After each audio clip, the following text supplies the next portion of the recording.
Hello guys, welcome back. मैं दीपक sir आप सभी लोगों का अपने YouTube channel Sarthak study centre the change of learning way में स्वागत करता हूं। दोस्तों, जैसा कि आप लोगों ने पिछले सेशंस में देखा, मैंने आप लोगों को सिंपल पास्ट और सिंपल प्रेजेंट के बारे में बताया। तो आज का जो हमारा टॉपिक है वो है सिंपल फ्यूचर टेंस। इसको एक नाम से और जानते हैं जिसको हम कहते हैं फ्यूचर इंडेफिनिट टेंस। दोस्तों, सिंपल फ्यूचर टेंस क्या होता है? जैसा कि मैंने आप लोगों को बताया, पिछले सेशन में हमने कहा था कि जब कोई कार्य वर्तमान में घटित हो रहा हो उसे हम प्रेजेंट कहते हैं, और कोई ऐसा कार्य जो बीत चुका हो उसे क्या कहते हैं? भूत कहते हैं, अर्थात पास्ट कहते हैं। लेकिन जो आने वाली चीज़ें होती हैं उन्हें क्या कहा जाता है? फ्यूचर कहा जाता है। उन्हें क्या कहा जाता है? फ्यूचर कहा जाता है। तो आप सिंपल और सरल भाषा में बोल सकते हैं कि इसका प्रयोग भविष्य में होने वाले कार्यों या योजनाओं को व्यक्त करने के लिए किया जाता है। फ्यूचर इंडेफिनिट में क्या होता है बच्चों? फ्यूचर इंडेफिनिट से इतना होता है कि इसका प्रयोग भविष्य में होने वाली योजनाओं या कार्यों की अभिव्यक्ति के लिए किया जाता है। तो ऐसे वाक्यों के अंत में गा, गी, गे, ऐसे वाक्यों के अंत में क्या आता है बच्चों? गा, गी, गे। अर्थात आप जानते हैं कि जब कोई कार्य आने वाले समय में होना पाया जाए, अर्थात न तो कार्य हो रहा हो न तो कार्य हो चुका हो, बल्कि कार्य होने वाला हो, अर्थात आने वाले समय में जब कार्य होने की बात की जाती है तो हम किसका प्रयोग करते हैं? गा, गी, गे से पहचान करते हैं तथा इसमें प्रयोग करते हैं किसका? फ्यूचर इंडेफिनिट टेंस का। जी हाँ, किसका प्रयोग करते हैं? फ्यूचर इंडेफिनिट टेंस का। तो आगे बात करते हैं, फ्यूचर इंडेफिनिट टेंस की हेल्पिंग वर्ब क्या होती है? फ्यूचर इंडेफिनिट टेंस की हेल्पिंग वर्ब क्या होती है? फ्यूचर इंडेफिनिट टेंस की हेल्पिंग वर्ब होती है शैल और विल। अब सवाल ये उठता है कि हमने शैल किसके साथ यूज़ करना है और विल किसके साथ यूज़ करना है। तो बच्चों, आप जानते हैं आई और वी के साथ शैल लगता है। आई और वी के साथ क्या लगता है? शैल लगता है। तथा शेष सब्जेक्ट के साथ, किसके साथ? शेष सब्जेक्ट के साथ आपको क्या यूज़ करना है? विल यूज़ करना है। लेकिन इसके साथ एक चीज़ और ध्यान देना है कि इस टेंस में हमेशा वर्ब की क्या यूज़ होती है? फर्स्ट फॉर्म यूज़ होती है। इस टेंस में हमेशा वर्ब की क्या यूज़ होती है? फर्स्ट फॉर्म यूज़ होती है। फिर से एक बार देखते हैं, सिंपल फ्यूचर टेंस का प्रयोग भविष्य में होने वाले कार्यों या ये कह लिया जाए भविष्य में होने वाले जो है योजनाओं को व्यक्त करने के लिए किया जाता है। तथा इसकी पहचान हम करते हैं जब किसी वाक्य के अंत में गा, गी, गे शब्द आए तो ये क्या होता है बच्चों? फ्यूचर इंडेफिनिट टेंस होता है। क्या होता है? फ्यूचर इंडेफिनिट टेंस होता है। जिसकी हेल्पिंग वर्ब्स क्या होती है? शैल और विल होती है। जिसकी हेल्पिंग वर्ब्स क्या होती है? शैल और विल होती है।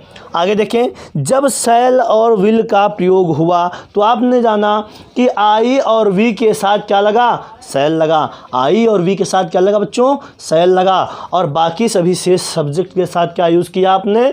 विल यूज़ किया। तथा ऐसे टेंस में सदैव वर्ब की क्या यूज़ होती है? फर्स्ट फॉर्म यूज़ होती है। जी हाँ, इतना समझ में आया आप लोगों को? बात समझ में आया? इतना देखते चलें।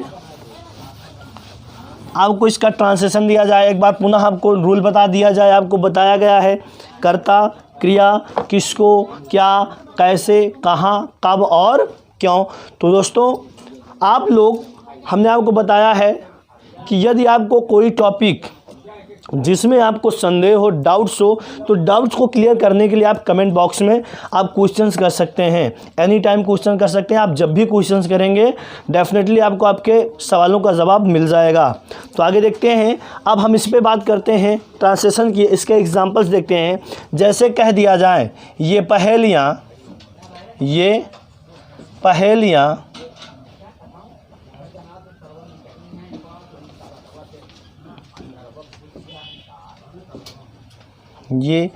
पहेलियाँ मुझे और मेरे परिवार को हैरान कर देंगी। ये पहेलियाँ मुझे और मेरे परिवार को क्या कर देंगे बच्चों, हैरान कर देगी। तो बात समझ में आई आपको। देखें, हमने आपको बताया है जब किसी वाक्य के अंत में गा गी ये शब्द आता है तो वो कौन सा टेंस होता है, सिंपल फ्यूचर होता है। वो कौन सा टेंस होता है, सिंपल फ्यूचर होता है। फिर हमने बात बताया आपको, कहा कि जब किसी वाक्य में ही, सी, इट, ये इसमें टॉपिक बताया गया, नहीं बताया गया। हमने सिर्फ इसमें बहुत आसान तरीके से ये कहा कि आई और वी के साथ सेल लगा के बाकी जितने भी सब्जेक्ट बचते हैं आपको क्या यूज़ करना है, विल यूज़ करना है। तो अब बात करते हैं, जैसे यहाँ पे दिया ये पहेलियाँ, तो आपने इसको क्या यूज़ करना है, दीज पजल्स। क्या यूज़ करना है, दीज पजल्स। क्या करना है, दीज पजल्स। तो क्या यहाँ आई और वी आया, नहीं आया। जब आई और वी नहीं आया तो आपने क्या यूज़ करना है, विल यूज़ करना है। क्या यूज़ करना है, विल यूज़ करना है। तो दीज पजल्स विल, वर्ब क्या है, हैरान करना। वर्ब क्या है, हैरान करना, जिसकी इंग्लिश होती है बेविल्डर। क्या होती है, बेविल्डर।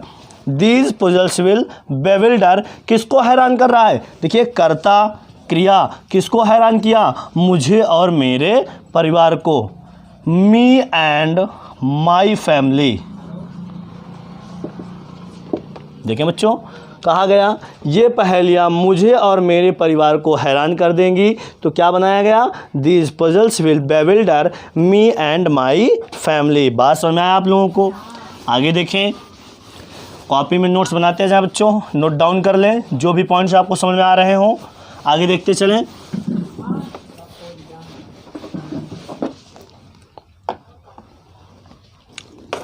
अगर आपको लग रहा हो कि एग्जाम्पल्स बहुत इजी है तो और कहे तो आपको टफ एग्जाम्पल्स दिए जाएं तो आप कमेंट बॉक्स में बता सकते हैं। देखें, आगे एक ट्रांसलेशन दिया जाए, जैसे कहा जाए मैं अपने प्रेमी को मूल्यहीन हार खरीदने में धोखा दूंगी। क्या कहा गया, मैं अपने प्रेमी को मूल्यहीन हार खरीदने में धोखा दूंगी। क्या कहा गया, मैं अपने प्रेमी को मूल्यहीन हार खरीदने में धोखा दूंगी। तो बच्चों, क्या आपको इसका ट्रांसलेशन आ रहा है, बोले क्या आपको इसका ट्रांसलेशन आ रहा है। चलिए मैं आपको 10 सेकंड का टाइम देता हूं, आप इसको बनाएं।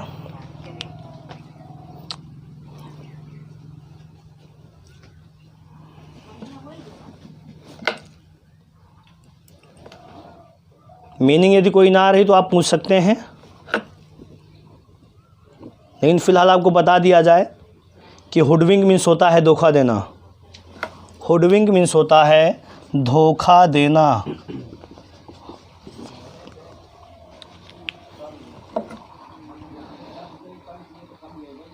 अब मूल्यहीन का क्या होता है, मूल्यहीन का क्या होता है, वर्थलेस होता है बच्चों। क्या होता है, वर्थलेस होता है। तो आप अपनी वर्ड पावर भी कंप्लीट करते चलें, बाकी आपको आगे वो कैप पढ़ाया जाएगा जब, तो आपकी वर्ड पावर स्ट्रॉन्ग करवा दी जाएगी।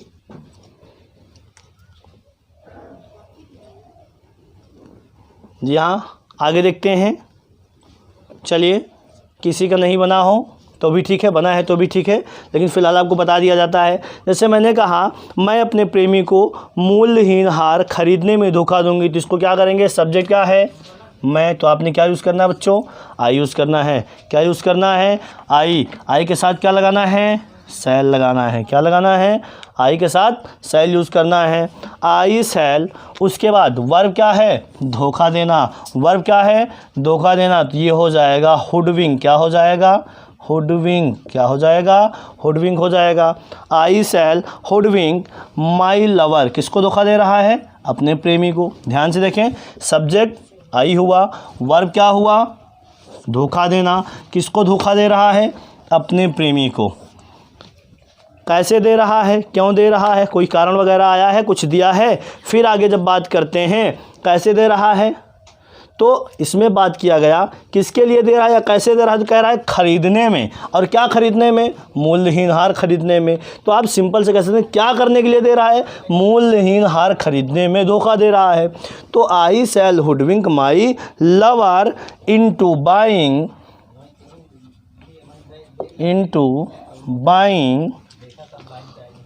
a worthless necklace. क्या बना बच्चों? I shall hoodwink my lover into, sorry यहाँ इनटू होगा, into buying a worthless necklace. Is that clear? समझ में आप सभी लोगों को? आगे देखते हैं।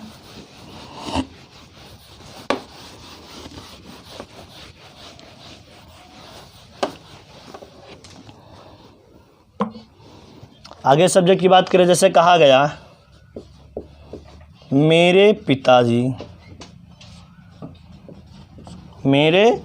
पिताजी या ये कह दिया मेरे पिता इन जटिल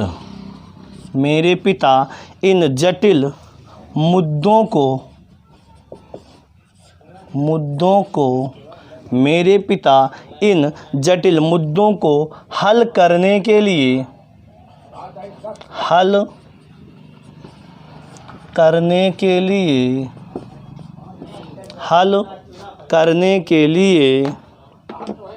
अपने दोस्तों से विचार विमर्श करेंगे। अपने दोस्तों से विचार विमर्श करेंगे। हो गया बच्चों? तो देखें क्या बनेगा, ये माई फादर क्या बन जाएगा? माई फादर विल, क्या होगा? माई father will discuss. My father will discuss. अब किससे कर रहे हैं विचार विमर्श? किससे कर रहे हैं? अपने दोस्तों से। तो माई father will discuss with his friends. उसके बाद क्यों कर रहे हैं? इन जटिल मुद्दों को हल करने के लिए। तो ये हो जाएगा टू सॉल्व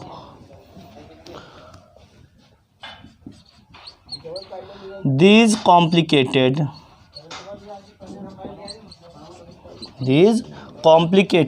issues। बात समझ में आया? My father will discuss with his friends to solve these complicated issues. बात समझ में आ रहा है? कंटिन्यू बच्चों पढ़ाई करते रहो, क्योंकि पढ़ाई करते रहेंगे तभी आपको पता होना चाहिए कि आप लाइफ में सक्सेस होंगे। क्योंकि किसी ने कहा है कि never stop learning because life never stop teaching. इसका मतलब होता है कि आप सीखने की कोशिश को जो है जारी रखें, अर्थात कभी भी सीखने की इच्छा को ना मारें या सीखना बंद ना करें, क्योंकि लाइफ जो है अर्थात जीवन जो है वो आपको सिखाने का प्रयास जो है हमेशा करता रहता है, क्योंकि उसके सिखाने का सिलसिला जो है वो लाइफ भर चलता रहता है। सो गाइज़, ये था आप लोगों का अफर्मेटिव का सेंटेंस। यदि बच्चों हम निगेटिव की बात करते हैं अर्थात नकारात्मक की बात करते हैं, तो आप जानते हैं आपको बताया गया, जैसे आपने शैल यूज़ किया, हेल्पिंग वर्ब शैल और विल जब आपने लगाया तो इसी शैल और विल के साथ आपको क्या लगाना है? नॉट लगाना है। अर्थात शैल नॉट और विल नॉट क्या लगाना है? शैल नॉट और विल नॉट क्या लगाना है? शैल नॉट और will not. Is that clear? आप ध्यान से देखें, आपको जब नकारात्मक का वाक्य कह दिया जाए, जैसे बोल दिया जाए प्रधानाचार्य कल पुरस्कार वितरित नहीं करेंगे। प्रधानाचार्य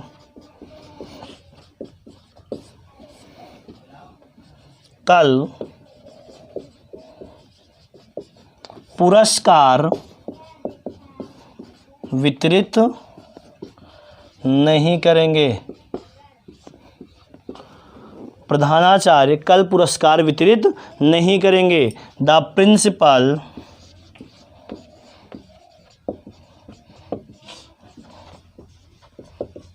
will not distribute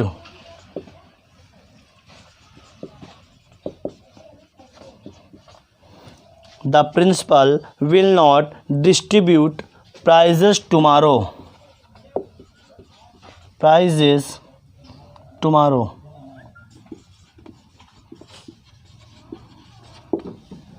बात समझ आ रहा है बच्चों? एक बार सभी को गुड मॉर्निंग।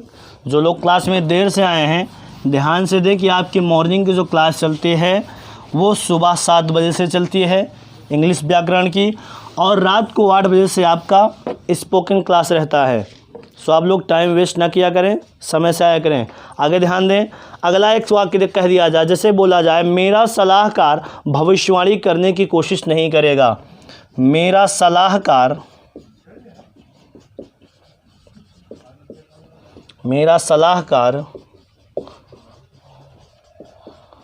भविष्यवाणी करने की कोशिश नहीं करेगा।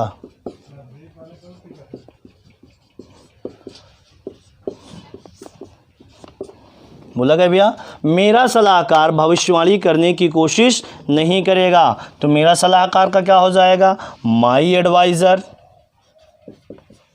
क्या बोला गया? My adviser will not. My adviser will not. देखिए, माई एडवाइज़र विल नॉट। अब बच्चों इसमें देखिए क्या है, इसमें 2 वर्ब आई है। एक आई है भविष्यवाणी करना, एक आया है कोशिश करना। तो ध्यान दें कि जब ऐसे किसी वाक्य में 2 वर्ब का प्रयोग एक साथ होता है तो ऐसे वाक्यों को बेयर इन्फिनेटिव भी कहा जाता है। ऐसे वाक्यों को क्या कहा जाता है? बेयर इन्फिनेटिव भी कहा जाता है। तो बच्चों, जब किसी वाक्य में 2 वर्ब का प्रयोग एक साथ होता है तो सदैव याद रखें कि जो पीछे वाली क्रिया होती है हम उसको पहले लिखते हैं, और जितने भी परिवर्तन होते हैं वो पीछे वाली क्रिया में ही करते हैं। तो दूसरा है क्रिया क्या है इसमें? कोशिश करना। तो आपने इसको क्या करना है? ट्राई। क्या हो जाएगा? ट्राई। अब दूसरी क्रिया क्या है? भविष्यवाणी करना। तो जब 2 क्रिया एक साथ आए और दोनों क्रियाओं को पास पास लिखा जाए, दोनों क्रियाओं को कैसे लिखा जाए? पास पास लिखा जाता है। तो ध्यान दें कि भविष्यवाणी करने के अर्थ में यहाँ पे हो जाएगा टू फॉरटेल। क्या हो जाएगा? टू फॉरटेल। बात समझ आया आप लोगों को? टू फॉरटेल। ध्यान दें कि हमने क्या कहा, जब दोनों वर्ब एक साथ साथ आ रहे हैं अर्थात दोनों वर्ब को साथ में लिखा जा रहा है तो दोनों के बीच में क्या लगा देना है? टू लगा देना है। क्या लगा देना है? टू लगा देना है। बात समझ आया? ये है नकारात्मक। लेकिन बच्चों इसी में कुछ कॉम्प्लिकेटेड पॉइंट भी होते हैं। इसी में क्या होते हैं? कुछ कॉम्प्लिकेटेड पॉइंट होते हैं जो आपको अभी तक शायद पता नहीं होगा। सो इस पॉइंट को आप लोग थोड़ा कंसंट्रेट करके पढ़ेंगे। ध्यान दें बच्चों, जैसे किसी वाक्य में, अब जैसे आपने पढ़ा यहाँ फ्यूचर इंडेफिनिट का वाक्य है, फ्यूचर इंडेफिनिटनेस आप पढ़ रहे हैं, तो क्या आप अभी तक देखे हैं कि सर विल और शैल के लिए हम यूज़ क्या कर रहे हैं? आई और वी, और बाकी सभी के साथ क्या यूज़ कर रहे हैं? सेस के साथ क्या यूज़ कर रहे हैं? विल। लेकिन बच्चों एक बात बताओ, अगर मैं ये कह दूं कि इनके यूज़ में परिवर्तन होता है, अर्थात आई और वी के साथ शैल जो लगा रहे हो, आई और वी के साथ हम कह दें कि हम विल लगाएंगे और बाकी सभी के साथ शैल लगाएंगे, तो आप कहेंगे सर ऐसा कैसे? तो मैं आपको बताता हूँ, बहुत ध्यान से समझिएगा बच्चों। हमने कहा कि ये फ्यूचर का जब वाक्य है तो फ्यूचर के कुछ ऐसे कॉम्प्लिकेटेड पॉइंट्स भी होते हैं, कुछ कॉम्प्लिकेटेड टॉपिक होते हैं जिनके वर्ब में परिवर्तन हो जाता है। जब अब ये होता कब है? ये परिवर्तन कब किया जाता है? तो आपको घबराने की ज़रूरत नहीं है, इसको हम बता रहे हैं, थोड़ा पेशेंस रखें। तो ध्यान से देखें, जब फ्यूचर टेंस के किसी वाक्य में, दृढ़ संकल्प, किसकी बात की जाती है बच्चों? जब फ्यूचर टेंस के किसी वाक्य में दृढ़ संकल्प अर्थात डिटर्मिनेशन, दृढ़ संकल्प यानी कि डिटर्मिनेशन, और बात की जाती है धमकी की। किसकी बात की जाती है? धमकी की, अर्थात ट्रीट की। किसकी बात की जाती है? ट्रीट की बात की जाती है। और जैसे बात की जाए मजबूरी की, किसकी बात की जाए? मजबूरी की, अर्थात कंपल्सन।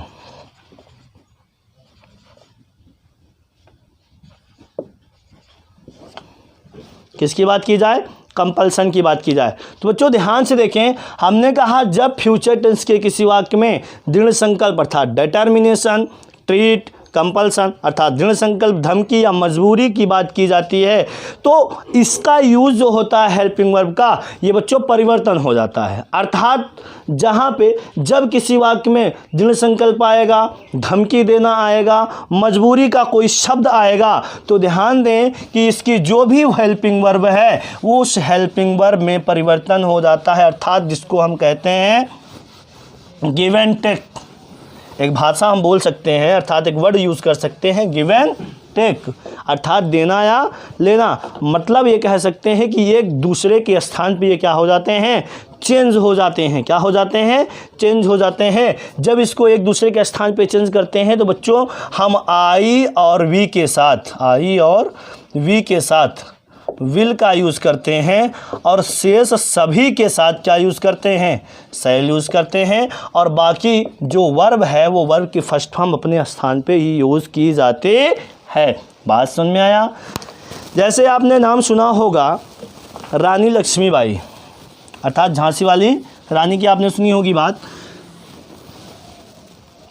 जैसे कह दिया जाए उन्होंने प्रण लिया था कि मैं झांसी को नहीं छोड़ूंगी, मैं झांसी को नहीं छोड़ूंगी, मैं झांसी को नहीं छोड़ूंगी। तो ये क्या है बच्चों, ये डिटर्मिनेशन है, दृढ़ संकल्प है ना। जब ये दृढ़ संकल्प है, कहा गया मैं झांसी को नहीं छोड़ूंगी, तो इसी को आपको क्या करना है, आई के साथ क्या यूज़ कर देना है, विल यूज़ कर देना है। I will. अब नकारात्मक वाक्य है नॉट, क्रिया क्या है बच्चों, छोड़ना, तो give up. I will not give up. किसको छोड़ रहा है, किसको छोड़ने की बात की जा रही है, झांसी की। तो झांसी को लिख दीजिए झांसी।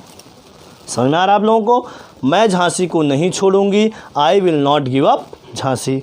इसी तरह हम दूसरा सेंटेंस देखते हैं। जैसे कहा जाता है, आप लोग हिंदी फिल्में देखते हैं, हिंदी फिल्मों में अक्सर हीरो बड़ा कसम खाता है। क्या कहता है, यदि उसके पिता की हत्या कर दी जाती है किसी विलन के द्वारा तो वो क्या कहता है कि मैं अपने पिता की मौत का बदला लूँगा। क्या बोलता है, मैं अपने पिता की मौत का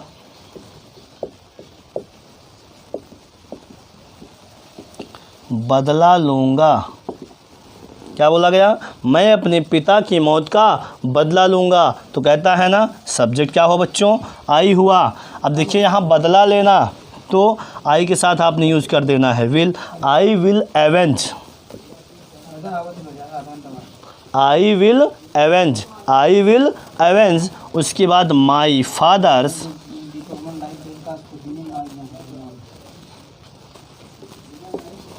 क्या हो जाएगा बच्चों, I will avenge my father's death. बात समझ में आया। तो ये क्या है, ये धमकी है। ये क्या है, ये क्या है, धमकी देना है। किसी व्यक्ति को ये धमकी दे रहा है कि मैं तुमसे क्या करूँगा, अपने पिता की मौत का बदला लूँगा, अर्थात I will avenge my father's death. बात समझ में आया। सर रुके, बात समझ में आया बच्चों। ये आगे इसी के हम देखते हैं।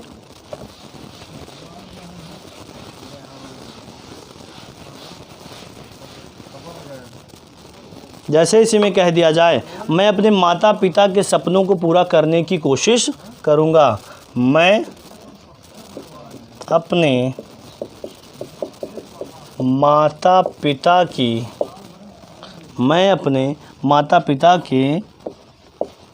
सपनों को पूरा करने की कोशिश करूँगा, मैं अपने माता पिता के सपनों को पूरा करने की कोशिश करूँगा। तो क्या होता है बच्चों, ये सब्जेक्ट आई, सब्जेक्ट क्या होता है, आई। उसके बाद विल ट्राई। देखिए हमने कहा ना, एक है क्या, पूरा करना, ये क्या है, कोशिश करना। ये क्या है, पूरा करना। दूसरा क्या है, कोशिश करना। तो बच्चों हमने कहा कि जब किसी वाक्य में दो वर्ब का प्रयोग एक साथ होता है तो पीछे वाली क्रिया को पहले लिखते हैं तथा जो आगे क्रिया होती है इसको बाद में। तो आई विल ट्राई टू, अब देखिए पूरा करना है तो fulfil, I will try to fulfil. क्या हुआ बच्चों, I will try to fulfil. उसके बाद हो जाएगा, क्या पूरा कर रहा है, अपने माता पिता के सपनों को। अर्थात किसको पूरा कर रहा है, अपने माता पिता के सपनों को। तो I will try to fulfil the dreams of my parents. बात सुना बच्चों। तो ये है नकारात्मक का सेशन। बच्चों इसके आगे इंट्रोगेटिव सेंटेंस मैं आपको कल बताऊंगा, लेकिन उससे पहले आप लोग जो सभी लोग इस वीडियो को देख रहे हैं, हमने आपको कहा है कि यदि इस वीडियो में कोई भी क्वेश्चन आपके मन में उठता है तो बच्चों आप लोग क्वेश्चन क्या करें। आप लोग पहला नंबर तो क्वेश्चन करते हैं नहीं, क्योंकि आप लोग क्वेश्चन करते रहेंगे तो आपके लिए ही बेनिफिट होगा। और आपको बता दें कि प्रत्येक चैप्टर्स के बाद, हर चैप्टर जैसे ख़त्म होगा, हर चैप्टर के बाद आपका इसमें हम प्रैक्टिस सेट भी चालू करेंगे। एक दिन आपका क्या रहेगा, प्रैक्टिस सेट भी रहेगा, अर्थात क्वेश्चन आंसरिंग होगा जो हम आपसे करने वाले हैं। और सिर्फ और सिर्फ आपके कितने क्वेश्चन होंगे, 20। आप ये कह सकते हैं कि मैं आपके साथ प्रश्नों के साथ क्या करने वाला हूँ, मैं प्रश्नों के साथ आपके साथ क्या करने वाला हूँ, 20-20 खेलने वाला हूँ। क्या करने वाला हूँ, 20-20 खेलने वाला हूँ। तो बच्चों आप लोग जितना भी कुछ पढ़ाया जा रहा है आप इसको कंप्लीट करते चलें। और यदि आपने अभी तक चैनल को शेयर नहीं किया है, सब्सक्राइब नहीं किया है तो उसको कीजिए। ज़्यादा से ज़्यादा लोगों को जो है जागरूक कीजिए, जिससे कि ये टॉपिक उन तक भी पहुंचाया जा सके। और आप लोग सब्सक्राइब करते समय बेल आइकन दबाना ना भूलें। बाकी मिलते हैं कल, बाय।